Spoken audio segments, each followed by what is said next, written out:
Yes. Just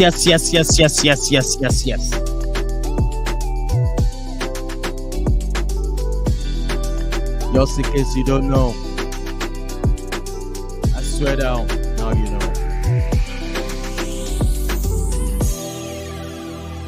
The Dawn in the building with the crew of ISTV. The baddest guy himself is here. Okay, Adibari is here. We're ready. What about you people? This is Saint Africa. Ready? Come on.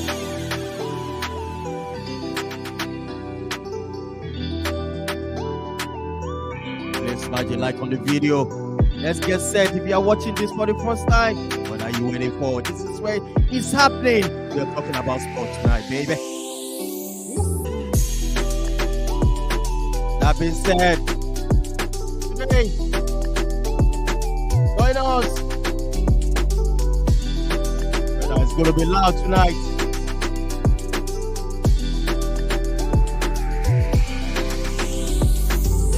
Yes, yeah. Upper is here. Prof is ready. Robbie is also telling me, bring it on. All right, people. It's time to win prizes on this channel, please. If you are joining us, you know what I mean. It's about this big, massive game over the weekend. Join us, win something. Just predict. Call in on that phone number on WhatsApp.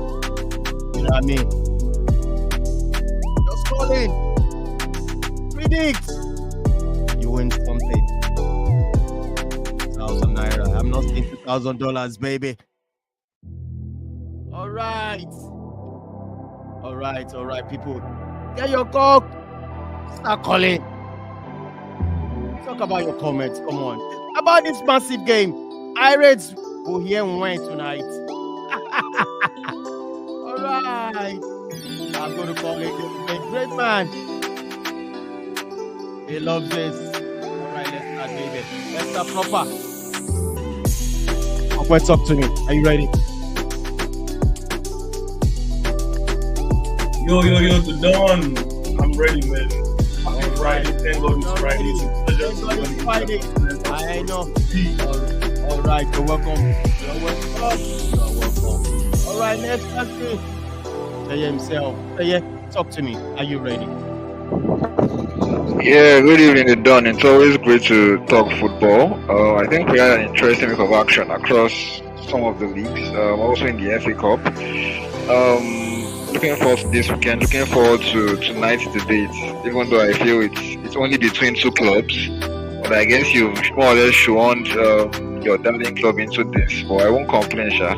But yeah, looking forward to tonight's show. All right, you're welcome. Now I'm going to call him Prof. Prof, are you ready? Just in the morning. Yeah, we're ready. All right. Everybody. Yeah, you're welcome. All right. Robbie, my brother from another mother, talk to me. Are you ready? Hey, good evening to you, The Dawn. I'm fine. I'm good here, and of course, I am very, very ready. So it's good to be back on the program. Let us start firing at all cylinders immediately. Yeah. I'm waiting on Irate. Irate is yet. On those people. Let's do this. I'm going to ask this question. Irate is not joining me. Are you scared of study, Irate? You're welcome to the show. On this massive game. Irate, you're live. Hey, The Dawn. Happy Friday, everyone. Huge game this weekend. Looking forward to it. All right. Looking forward to it. Now let's start proper. Guys, this question I'm going to start with anybody.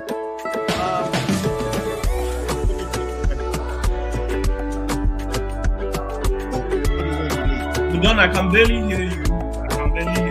All right, can you hear me now? All right, I can hear you more well. All right, let's start this. Who is going to win the league? Talk to me. Okay. Who is going to win the Premier League? Yeah, the Premier League. Yeah. Are you scared? You are putting me on the spot right now. Yeah. Well, Arsenal Football Club is winning the 2022-2023 English Premier League title. Oh my God, Robbie, talk to me. Arsenal want no football. wahala. It's that easy. It's that simple. All right. One love, people. I'm going to ask here, who is going to win the league? Straight up. Is it Arsenal? Is it Man City? Is it Manchester United? Is it Arsenal or Man City? Please exclude Man United, I think. You like him? Oh, You like him? I honestly feel it's Arsenal's season. Like I've said a lot of times on this show, I don't see City going on a run. I know they've tried to more or less alter their approach in possession in recent weeks, but I just feel out of possession they are weaker. They are not as good at preventing transitions like they used to previously. So, and Arsenal just seem to be this. They are more or less the new mentality monsters because they keep pushing, they keep probing, they keep pressing. We saw them at Aston Villa. They kept pushing for the winning goal, and they even scored one extra to boot. So we saw them against Everton, where Everton made the opening 35 minutes a bit challenging, but Arsenal kept pressing and they kept probing, and then once the first goal went in, but I even feel it was the second goal that actually killed Everton in midweek, where Idrissa Gana was caught on the ball, and once Arsenal went 2-0 up, I think we just knew that the game was done and dusted. So I just like Arsenal's mentality. Apart from the fact that they're actually Chelsea's rivals, looking at what they've actually done so far this season, I think they are really they deserve to win this title. And apart from the rivalry, I hope they see things through and they regain or they get the PL title at the end of the season. I want to tell you something. I still have this mindset that Arsenal will not win this league. I don't know why. Talk to me, Irate. I just have this feeling. I know why you have that. I know why you have that feeling because It's the hating feeling. It's just that simple. Nothing. I mean, we can say the hating feeling, but also because Arsenal has been in this position in previous years where Yes. they didn't end up winning. When was the last time? To be fair, the last time was 20. I think that was 20. the last Yeah, time. When yeah, Leicester exactly. won. When Leicester won. But I have to say this Arsenal team is different. I was there a couple of weeks ago saying, for me, they had the best transfer window this January. And you can see the quality Jorginho and Trossard has brought to that team. That team has come leaps and bounds. They lost against ManCity. They were slaughtered. A lot of people said a lot of things about them. But they've won 3 straight Including games some after people that. on this platform. Yeah, I did that. Listen, I don't say. I beg, leave them. Their club is struggling. Let them face their club. So, the Arsenal has done really, really well. To be honest, they deserve the title. Arsenal deserves it. But key games coming up. Arsenal has 3 tough away trips between now and the end of the season. They have the trip to Etihad, they have the trip to Newcastle, and they have the trip to Anfield. I feel those are key games. So if Arsenal can get over the line in some of these games, at least like maybe 2 wins in this game, I think they will be able to beat the other relatively smaller teams. So if Arsenal win it, kudos to them. They deserve it, but it's still too long to call. And please don't include Man United. I don't see Man United in the title race. Robbie, Babi. You guys should embrace your calendar. But see, you know what, guys? Sincerely, I really don't see Man United in the title race either. And I think yes, the team is playing very well. The team is doing very well, but it is a long shot for Man United because Man City and Arsenal have to. They have to buckle it in such a way that we've never seen in football before Man United can come into the picture. And of course, City are still. I think they are ahead over Man U with about 2 points. Arsenal about 8 points plus or thereabout. So for me personally, I really don't see Man United in the picture. And of course, this nonsense about quadruple, for me, I will tell you, I am not a fan of it at all. I really don't see Man United getting the quadruple. Can they win the Europa League? They have a chance. Can they win the FA Cup? They also have a chance. So, but for the league, I will not in any way, not now, not tomorrow, not next week. I really don't see Man United in the picture. So the league is between Arsenal and Manchester City. And of course, like I said, for me, United, no way. All right, say no way. Just to add something. I actually feel I know there are no ifs and buts in football, but what if Man U had won those games against Palace away? The one where Olise scored that amazing free kick at the death. Yes. And then what if they had a better side against Leeds United a couple of weeks back when they went down 2-0 before coming back to draw, and they actually won that. So ended up drawing that game. yeah, so really, those that would have been 4 extra points. But of course, I know even Man City fans already said that what if they had won some game earlier this season? So I guess there are no ifs and buts, but just what if, just putting up the question. All right, let me ask Prof. Prof, talk to me about the situation. Who do you think is going to win the league? I know you're going to choose Manchester United. I mean, Manchester United. I keep saying Manchester. Yeah, I have a slightly different opinion. Away from what the boys think. Firstly, I think Arsenal they've had a great season, no doubt about it. Even a blind man can see it. They've had a fantastic season already. But in Nigeria here, we have a saying: "Water pass Gary." You understand? And as far as I'm concerned, City's water will be more than their Gary at the end of the season. I think ManCity will win the title. I have no doubt about it. I think they will crumble. I still see Arsenal crumbling when it's about 5, 6, 7 games to the end of the season. I still hold on to that. For Man United, I don't know why a lot of people are saying they're not in the title race. Ever since the World Cup, I think they must have amassed the highest points, if I'm not mistaken, since the World Cup. They are the team in form. They are banging form. They are winning a lot of games. Their confidence is sky roof.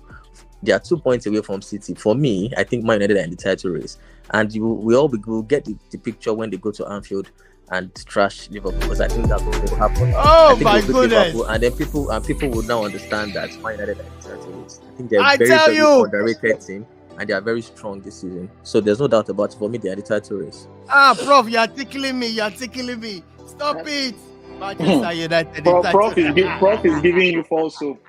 Don't bring that to Anfield. We are coming there. I tell you, I'm coming there. Let me quickly show guys. Please join us. You can dial on WhatsApp to win something. Just predict who's going to win the score prediction between Liverpool versus Manchester United. You can see the number there is 410. Just add 1 and 3006258. Just call in. Just drop your comment. Say something. You can win something. It is what it is, guys. Now, let me quickly run this, guys. Man City will be playing tomorrow versus Newcastle. And, Prof, this game is going to be huge. From your own point of view, Man City, they've early kickoff tomorrow versus Newcastle. What do you have to say with this game? It's a huge game, a huge fixture. I think the first leg was very, very tasty. They gave us one of the games of the season. They played a 3-3 draw. And so Man City cannot underrate Newcastle. I think Newcastle, they'll be they'll be licking their wounds from the loss at the final. And so they'll know that all they have to push for now is the top 4. They've been falling down. They've been falling apart in this last few weeks now. I think possibly they had their mind on the final. But now that is all gone, they now have to focus on winning games, because they've had too many draws. So they have to start winning games back. Their goalkeeper, Nick Pope, will be back. Can you hear me? Yes. Their goalkeeper, Nick Pope, will be back for this one. So that's a huge boost for them. Look, Man City, the boys have said it, they've been inconsistent this season. We don't even know what kind of Man City we might get. But I expect Pep to field his best team, and they should be up for this one against Newcastle. It will be a very difficult game at the Etihad, but I see City just edging it. Yes. City edging this, no doubt about it. Well, let me go to the next one. It's going to be Arsenal versus Bournemouth. Okay, going to this game, the confidence is high, no doubt about it. And it's even at home. Can you imagine? Do you see 3 points? No doubt about it. I expect 3 points. Nothing less than that. I think it's a bad time for Bournemouth to probably meet Arsenal. To be fair, Bournemouth, their last couple of results have been positive.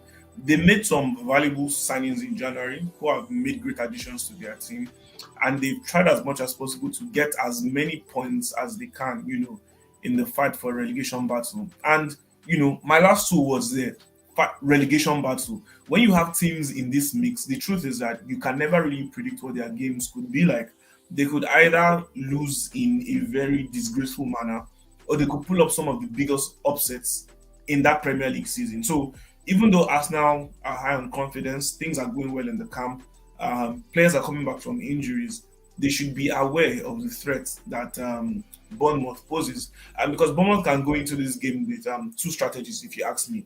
They have a 6'6" striker in Kiefer Moore, and they can always play the long ball and try and disturb the likes of Saliba and Gabriel Magalhaes in the air, even though they are two solid centre backs who are comfortable in the air. And the players around him can make the most of the opportunities. However, they can also go with a low block because they've got a team who has a very, very good physique. Look, they can go toe to toe with you. But then again, they might just be outnumbered and outgassed the same way they were against Manchester City. So Arsenal have the players in good form. They have someone like Emil Smith-Rowe who is back from injury, someone who is eager to impress. Fabio Vieira has been giving Arteta headaches, and Vieira has been coming on much earlier in games, taking Xhaka out of the game. So Arsenal have got players who have a point to prove. As a team, they want to win the Premier League. They want to extend their lead. They want to keep their lead. The Manchester City versus Newcastle game is going to be extremely tough. I know for sure that Arteta will have that at the back of his head. And then, what, they'll try to make the most of the game. But nevertheless, I expect 3 points from Arsenal. Yes, you expect 3 points to Arsenal because of our time. Guys, Aston Villa is going to welcome Crystal Palace. Brighton is also going to welcome. Speaking on Brighton, before we move, Moises Caicedo has signed a contract extension till 2027. Oh, damn, boy. That's some surprising news. Just before we started the show. So after all the crying and after all the lamentation, he ended up signing a contract. After it could be a strategy to sell him for a huge price. Sometimes when that happens, it's a strategy to sell the player for a huge price. So it makes sense now. But then the truth is, who's going to buy Moises Caicedo for more than £120 million? I believe Brighton is just securing an asset, and they definitely have to increase the salary of Moises Caicedo for him to have agreed to extend his contract. But the question is, the wages that have been offered to him and that he'll be receiving, can they be matched up to what Arsenal or Chelsea would have offered to him? That's a serious question. But I guess it really, really, really does mean that, and I don't mean this in a condescending way. It just goes to show the type of mentality that he has and where he's coming from. He has to feed his family, and I think he just went for the next best option. Like he said, he has 10 siblings. It's a huge family. There are uncles and aunties. He needs to do the needful. He's just another South American trying to. And he also has sidekicks and babes who will also be collecting their monthly allowance.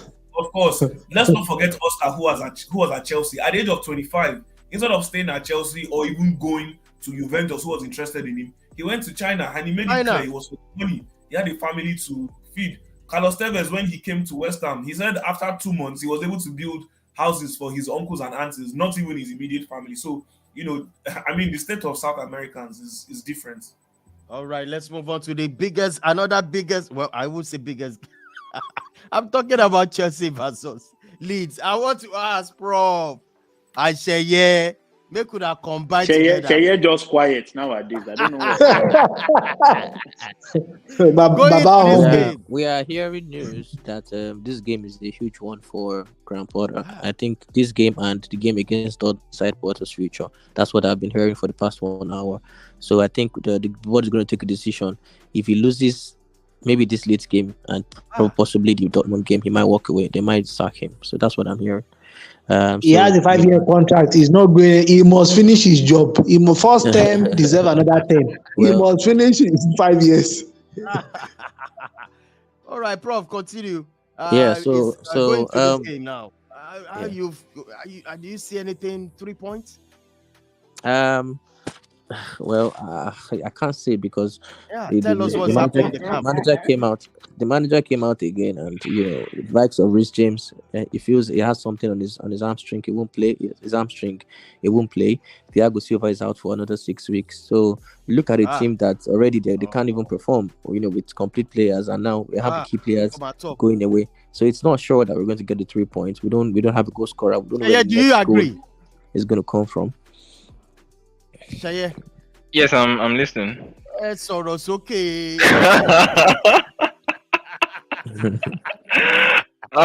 be honest, like Rob said, I don't see where Chelsea's next win will come from because I don't know who is going to score the goals. I mean, since the start of November, Chelsea has scored only 6 goals, which is the lowest in the Premier League. Goals are not coming, even in games where they play well. They don't seem to find the back of the net. So and they're facing Leeds, who it's actually a rivalry. Although I'm honestly too young to understand the rivalry because when I started supporting Chelsea, Leeds were not in the Premier League, so it's a rivalry between both clubs. So let's see if Chelsea players will be able to, if they will be able to at least play well, and hopefully the fans will back them as well, because recently at Stamford Bridge and even away from home, the fans have been they've been a bit on the back of the players. We saw them against Spurs last week actually leave Tottenham Stadium pretty early, and when you start losing your away fans, I think that spells trouble. So it should be interesting to see what will happen if maybe Leeds score the first goal. If that happens, I think that would maybe lead to it. That will provoke a toxic atmosphere at Stamford Bridge. But let's see if that will happen or not.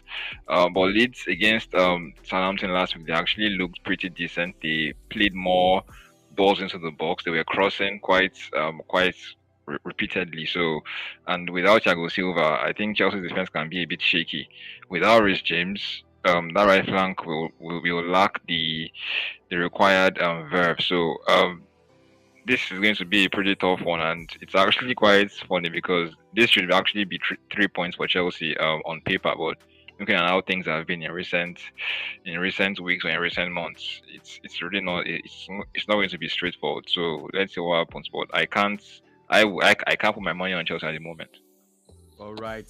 If I were advise Graham Potter, he should not just put in mind on the Dortmund game and try to win this Leeds game, because those guys are the most informed team in Europe this year. They are yet to even draw a game. Dortmund. You said it, but yet they didn't play anything against Chelsea. Chelsea almost destroyed them at their house. You said it. Well, but the question is who won. That is the question. The question is who won at the end of the day. What I'm saying is, no matter how hot they are, if not because of what it is, Chelsea don't have a striker. If Chelsea had a striker, Dortmund they are no match, because if without a striker, we have played them, created lots of chances. We just couldn't finish it. Hit the post several, and they won the game on the counter attack. So no matter the form they are still no match for Chelsea. For me, and I actually think Chelsea will qualify. The Leeds United game is a must win. It is a must win for Graham Potter, to be honest. I mean, Leeds United are fighting for their life. It's going to be a tough game, but if you can't get 3 points at Stamford Bridge, they should forget it. But we lost against Southampton. Who was against Southampton? Of the so, time, and they were the 20th. So you can't get worse than that. You can't get worse than that. Well, that's true anyway. So let's move on to the next on Sunday. Wolves versus Spurs, and also Southampton, Leicester City. I think on Sunday we have Tottenham Forest also welcoming Everton, and Liverpool. This is the biggest. This is a massive game. Liverpool on Sunday versus Manchester City. I just irate. I was told today Manchester United won at Anfield 6 years ago. Can you imagine? Yeah, 6 years ago. It's been a long time. Since that time, you guys have been walloped severally by Klopp. Why are you using the word wallop? I mean, I don't know how else to describe it. You've been walloped several times, but yeah, this is a different Man United side. So I don't expect a 5-0 or a 4-0 victory, but it's a big game. The two most successful clubs in English football, obviously the biggest game in English football. Both set of fans look forward to these two games before the start of the season. Yes. So, and also as a manager, it's a game where you can start to get the threat of getting sacked if you lose home and away to either team. I mean, the likes of Solskjaer and Mourinho can testify to that. So I'm sure Klopp knows this, and I'm sure he'll galvanize the squad, get ready for Sunday, and get a good result against Man United. Robbie, as a Manchester United fan going into this game, we're still going to come back to the tactics. I also combine 11 during the course of this show. But as a Manchester United fan going into this game, do you see this time around we could nick a win and we could win this game? I mean, they said 6 years ago. Can you imagine 6 years ago? Yes, 6 years. 6 years is a very long time. Honestly, for United, I think there's this possibility that they can get a win. The last 20 home games United have played, they've won 18, and of course they've drawn 2. So I think it tells you the solidity about United right now. Liverpool are actually a different kettle of fish at this point in time. Liverpool are a very, very different kettle of fish at this point in time. So as it is, it's going to be a tough one for both teams because one cannot rule out Liverpool. Yes, they lost woefully against Real Madrid, but we saw what they did against Newcastle. It was more or less like an easy win for them, despite the fact that Nick Pope was sent out of that game. Also, they won against Wolves. That was during the course of the week. So I think for them right now, they will fancy their chances against United. And also another thing that is that will boost the confidence of Liverpool is the fact that most of their key players are back. Firmino is back, Jota is back, Van Dijk is back. And of course, Mo Salah has been able to score in consecutive games as well. So I think for tomorrow, I would personally say that right now it is more or less like ground zero for both teams. On Sunday, it is ground zero for both teams. It is a feisty rivalry between the two clubs, and of course, it goes way, way, way back even before we were all born. So, and I think that playing in front of Liverpool fans will make the atmosphere even much more hostile for Man United fans. So I think for United, this is more or less one of their biggest tests of the season. So personally, I believe that United can get a point, and I believe that United ultimately can get 3 points. But don't take my word for it. Let us just sit back and enjoy the game when Sunday comes. All right. Just to quickly add, one player that is available that fills me with a lot of confidence going into this game is Konate. If we're using Matip or Gomez alongside Van Dijk, honestly, for me, I would just say just write off this game against Rashford on that wing. So, but for me, the fact that Konate is around is a huge, huge boost to Liverpool and also to Trent Alexander-Arnold on that wing, against Rashford. Yeah, well, actually, we are coming to the tactical aspect of it. I just want to ask you, Irate, as a Liverpool fan, Okwe and Sheye, Prof, I'm still coming to ask you another different questions about this massive game. But Irate, looking into this game right now, from your point of view, which starting 11 do you want to see? Because you've mentioned Konate's, I think he had injury. He's back from injury. Yes, Konate played the game against Wolves. It was solid, very solid. He even made Van Dijk look more solid than he has been in recent weeks. So, is the fact that he's useful, he has pace, he has the strength. You rarely see a striker, outmuscle Konate. So, he's going to give us a lot being a defender. But, even other players in midfield, I expect Fabinho, Basetic and Henderson to start. I think Avielio to be going on the bench. And up front, I expect Jota, Nunes and Salah to start up front.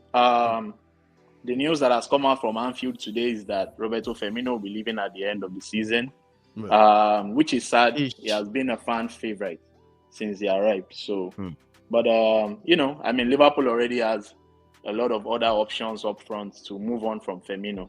But I think he has a big role to play from now to the end of the season. But my starting 11, starting 11 from major the goalkeeper change for me: Alisson, Alexander-Arnold, Konate, Van Dijk, Robertson. I think he will come back for Tsimikas.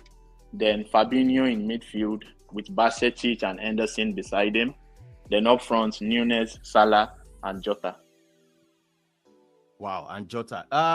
Robbie, starting 11 for Manchester United. Do you have it? What's your prediction? Well, for starting 11 for Manchester United at this point in time, one has no idea which team is starting as it is.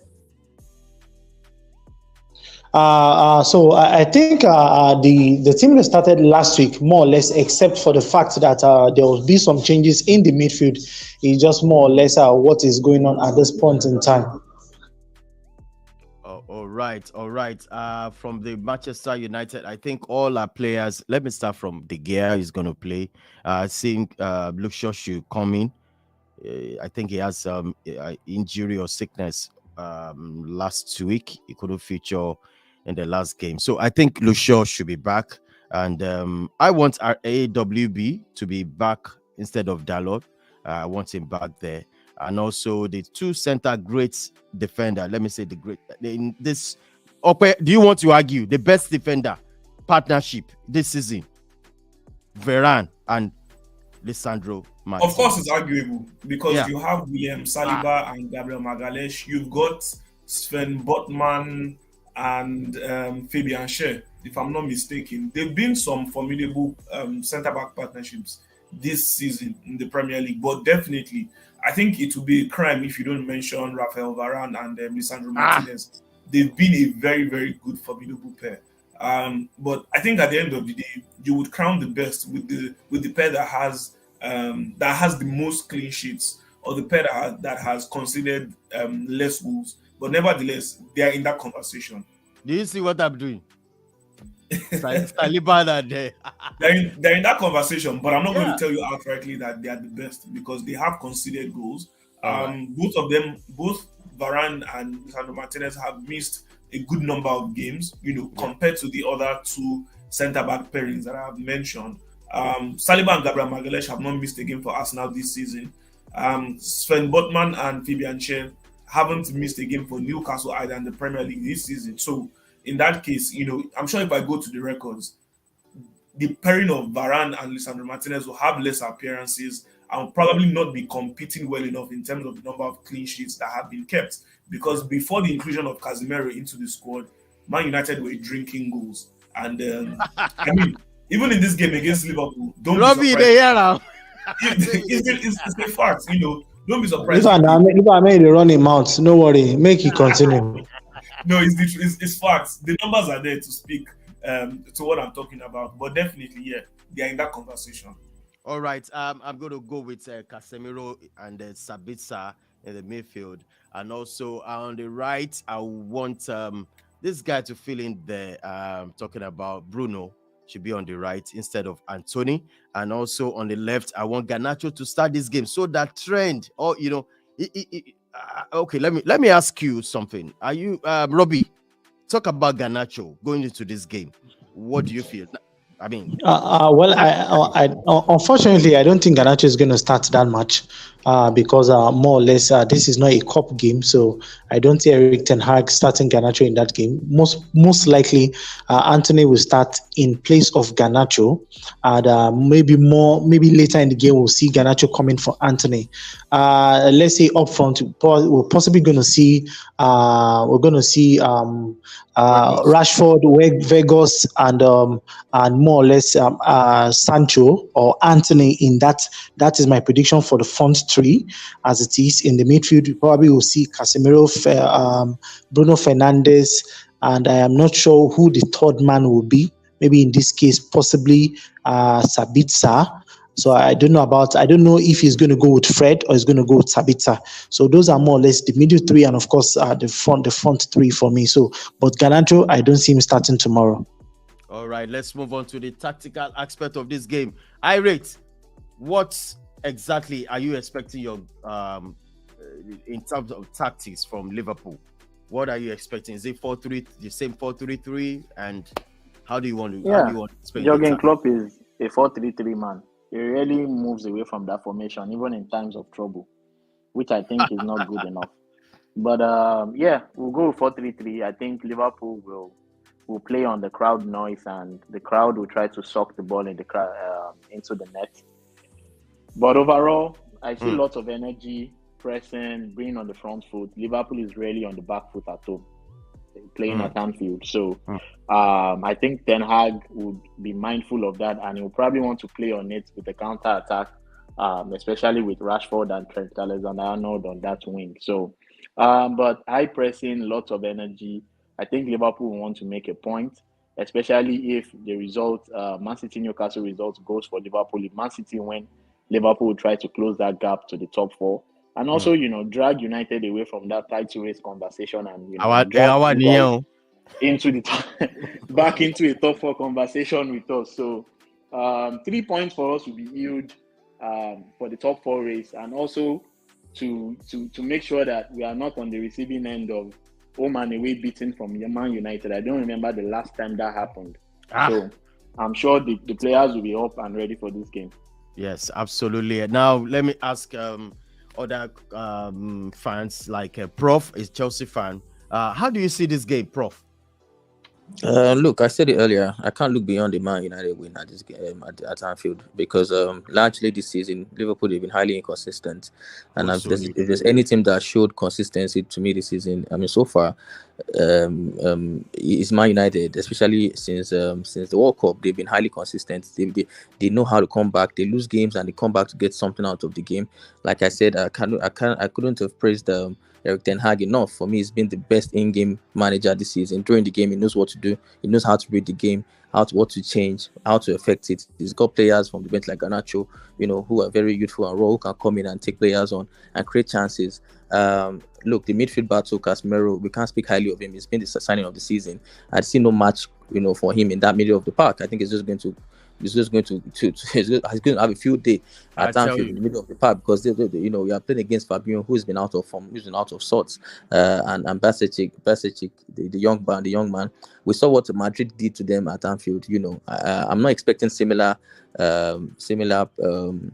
annihilation, but I expect Man United to go there and get the win because Liverpool will play. They will come out and play like they used to in Anfield. They ride on the crowd. And you don't want to play against Man United in a counter-attack. I think they have players to counter-attack them. There's some Anthony and Rashford. So they'll see a lot of spaces to exploit Man United.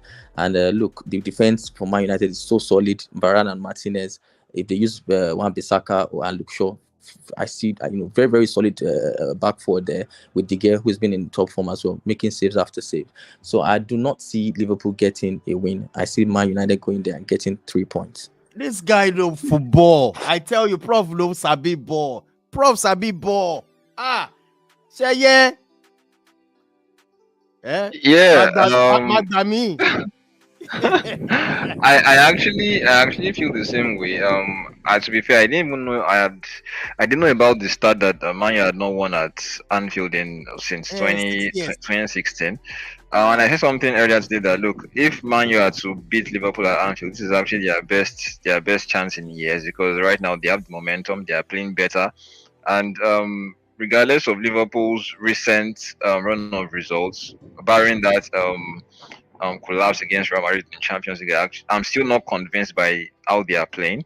I know it's baby steps, given where they were previously, when I think they were about 8th or 9th, but and they've won a couple of games since then, beating Everton, beating Newcastle, beating Wolves in midweek, and drawing at Palace last weekend. But I'm still not convinced by how they are playing and the performances. I still think you can still get at their defense. Last weekend against Palace, although I know Trent actually had a free kick that was blocked by Henderson. It was goal bound, but Henderson blocked it inadvertently.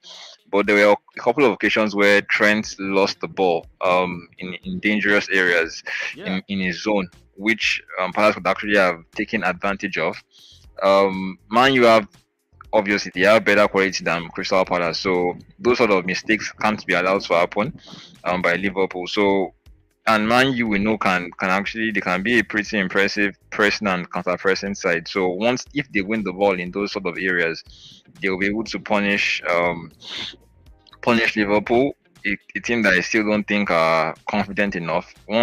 Once situations start going against them in games, I think they are likely to collapse mentally. So that's something that Man U would want to take advantage of. And honestly, I feel Man U are going to win this game if they're up for it. Okay, do you have anything to add up to this tactical analysis at the moment for this massive game, Liverpool versus Manchester United? Yeah, I think we can talk more about United and the way they are going to set up. We've seen what Erik ten Hag can whip up, in the sense that we could see Bruno Fernandes go out on the right side. You see Wout Weghorst playing that number 10 position, but still dropping very deep in order to create space for someone like Marcus Rashford to run through the channels. And then what's so spectacular about that tactical setup is that you can have Rashford running through the middle or running through the side. That just goes to show you how physically fit he is and how tactically intelligent he is as well as a player, because he's just going to be looking for that pass that Bruno is going to give to him. And when I think about it, 2 weak links possibly for Liverpool. I think the first weak link has to be Trent Alexander-Arnold, and then their midfield as well. Their midfield is probably not as strong as it used to be in recent years. And then you have an Ibrahim Konate coming back. I think it's quite unfair if you put him straight into the mix to face and inform Marcus Rashford. He might make him not look so good the way he usually is. But then when you talk about Konate coming back, it's a huge boost because Konate and Van Dijk are 2 different types of defenders who complement each other very well. Van Dijk has lost pace, so he's the type of defender that will give you space and wait for you to come at him before he gets the ball away. Meanwhile, you have a young and informed Konate who can do it all. He's got the strength, he's got the pace, and then he can distribute the passes. So the question is Trent Alexander-Arnold going to be in good form? And will he not let himself be made a scapegoat? Yeah. Keep in mind, the last game that Liverpool played against Wolverhampton Wanderers, Robertson was on the bench and it was Smikas that started and Smikas gave an assist. So I'm not really sure what the approach was from Jurgen Klopp. Is it that Robertson has had some issues off the field or it's a problem of his form? But however, Smikas was in good form. He did play well. The midfield needs to be sorted out. I don't expect Harvey Elliott to start. I don't think he has what it takes to help Liverpool get a good win here. So maybe we're going to be looking at Fabinho, Henderson, and maybe they play 4-2-3-1. You could have Firmino behind Nunez and allow Salah and Gakpo to play on the flanks, or it's just a 4-3-3. But I believe the major focus will actually be on Manchester United and the way Ten Hag is going to set up his team. I think that's one thing to look out for. It's so sad to say that maybe Anfield is not the fortress it used to be. After that loss to Real Madrid, I was quite surprised. For me, it just showed that the team had crumbled. I think that's the right word to use. The team, I can say for the first time this season, that Liverpool had crumbled. And then, you know what, the team can be easily taken advantage of. The mental state of the players is something to be questioned right now. So it's up to Jurgen Klopp. He's the one that knows his boys. He knows his team. So we need to see what he can do with this. And let's not forget, the first leg United already won. That was the beginning of the trajectory of Manchester United this season. The game against Liverpool was a very, very iconic one for them this season. So going to Anfield, Liverpool wants revenge, but then United want to affirm their status as title contenders. All right, because of our time, guys, let's quickly run the combined 11 for me for this game, Liverpool versus Manchester United. Hold on a second, I want to open up my screen. Irate, are you still there? Yes. We want to do our combined 11 at the moment. Please smash the like on the video, people. Anywhere you're watching from, drop your comments. You stand a chance of winning something right there in my country. That's Nigerian currency. Is saying join us on this show. Just call us to predict and win 2,000 naira for a female and a male. So you can see what we mean. Okay, you know what it means, male and female. Male, female. Okay. So we can combine gender equality. Gender equality. That's what it means. Gender equality. Together. Yeah. So just call us on this number 410-300-6258 on WhatsApp, and you stand a chance of winning something over the weekend. Also, we are going to run it also on Twitter page as well too. Robbie will start doing that as well. You can also win something on this game. It's a massive game. So straight up, combine 11. Who is in gold for me this season? Irate.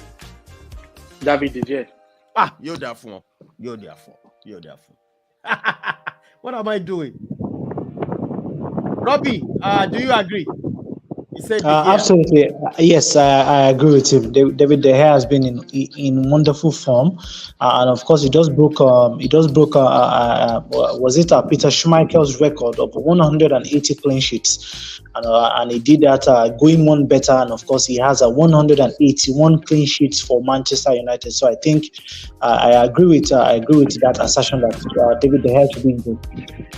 All right, so moving to the right back, we have Trent and also Aaron Wan-Bissaka. So where do we go for right here?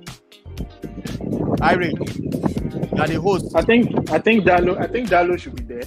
I don't see Trent or Wan-Bissaka there. I think Dalot has been better than both of them. All right, Dalot once again.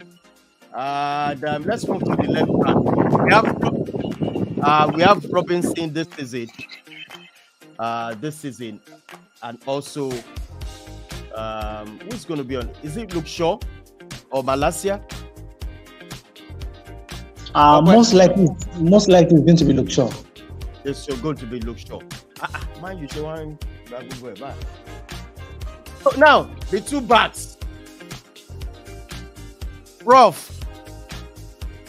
It should be who? Irate. The two center backs. For me, the two center backs I will go with Varane and Konate. Varane and Lisandro. Sir? No. For me, I will go with Varane and Konate. Varane and Lisandro Martinez. I know. Okay, let's start from the left. It should be who? I think Varane and Lisandro Martinez. On the left, Lisandro on the left. Lisandro Martinez on the left. And on the right, World Cup Varane. winner. World Cup winner. Who said Konate? Iris, why did you say Konate? Why can't I say Konate? He has been good. What's Konate looking for? What is he looking for? I believe we are making this list, this combined 11 based on form. So if it's based on form, I think it's safe to put Lisandro Martinez and Varane. All right, center midfield. I'm talking about Casemiro. Fabinho.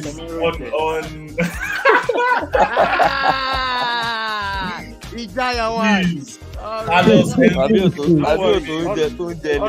all of this will matter. So on the left, who should we go for? Thiago or who? Thiago is not available. Thiago hasn't played game. He said Thiago. Okay. I think we should also I think Fred Fred has been fantastic. Yeah, Fred. I think let's put Fred and the young one. That's a cheap one. So Fred, I go for Fred. On the right, Bruno Fernandes. Yeah, Fred and Bruno. Hey, Wahala. This will be the first time.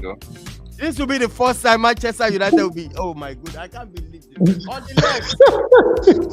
the left, Rashford. You're the 4. But so who's going to be on the 9? We can make it a diamond. We can make it a diamond. Darwin Núñez 9. Núñez, of course. Núñez. Yeah. Darwin Núñez, yeah. Yes. Yes. On the right. Darwin Núñez with a missed goal. Wait. On the right. Just what? For what? I don't know. No, so who would you have in that wing? Let me hear. Mo Salah has been in good form in recent games. It's not Mo Salah. Who is your alternative now? I want to hear. I didn't hear you.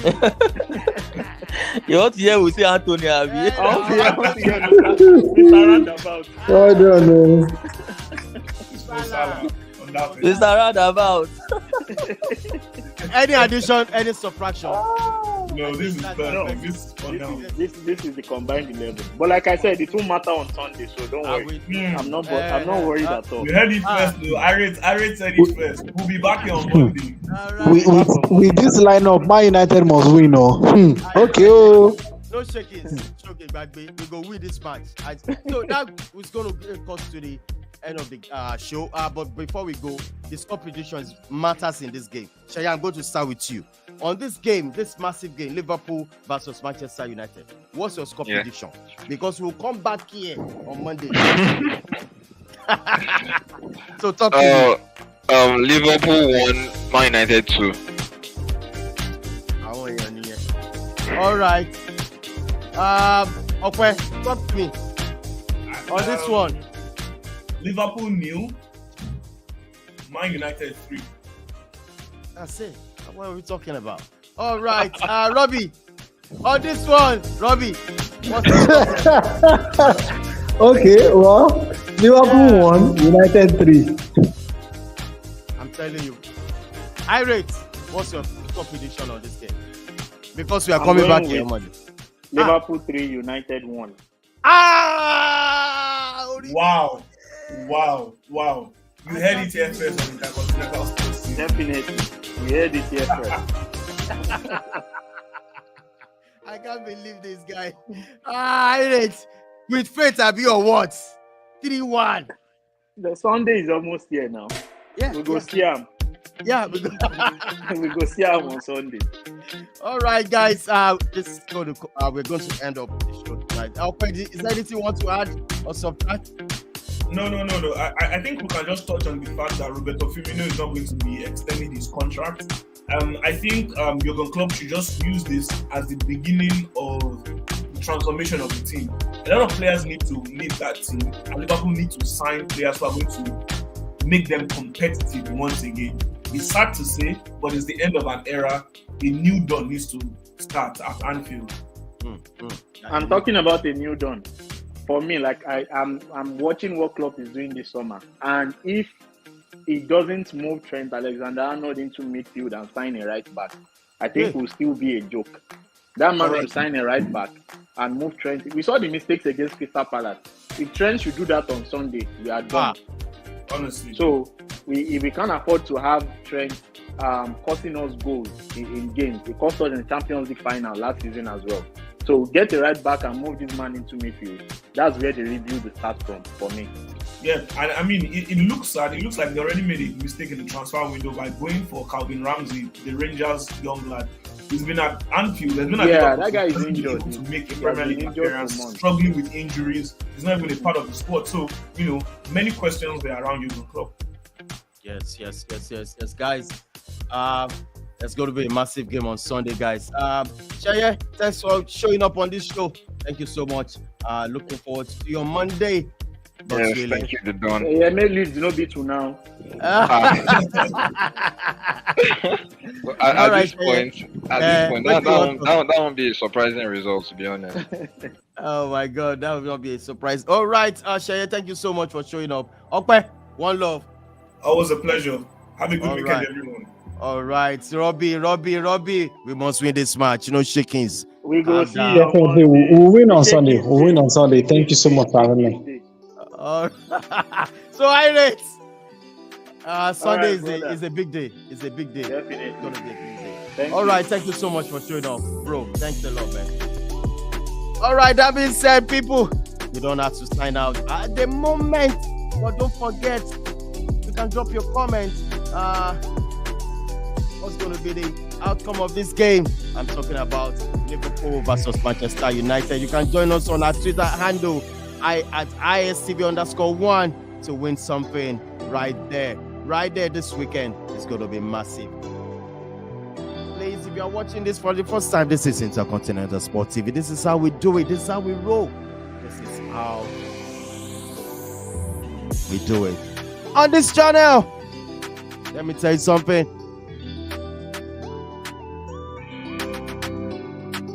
When it rains, it pours heavily. Thank you, everybody. One love. Enjoy your weekend, people. Signing out.